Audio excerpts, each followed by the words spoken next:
Napakahalagang linisin ang ating mga brake system ng ating mga motor. Ayan, gamit tayo ng Mars Brake and Parts Cleaner. Ayan, nagpalit kasi ako ng aking brake shoe sa ating Honda Click. Kaya, ayun, bago ikabit ang bago, linisin muna natin ng ganyan. Sprayan lang natin ng ganyan. Ayan, oh. Nilinis ko na to ng degreaser pero pang pinalin, inisprayan ko ng brake cleaner. Ayan, oh.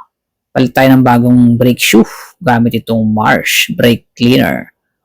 Naka 6 years na kasi itong preno na ito, hindi pa ako nagpapalit. Pero tinanggal ko yung lumang preno is makapal pa naman. Pero papalitan ko na siya ng bago.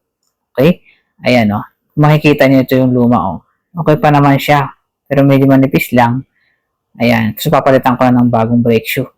Okay? Mga paps, mga guys. So maganda pang linis talaga itong Mars Brake and Parts Cleaner. Ayan o. Diba? Madali lang siya panlinis. Tanggal talaga. Diba? Linis na. Ayan. Diba? Dapat laging i-check ang ating mga brakes. Ayan, pagkatapos niyan isprayan, punasan lang na ganyan. Okay? Tapos pwede na yang ilagay mga paps. Nandyan yan sa basket. Salamat.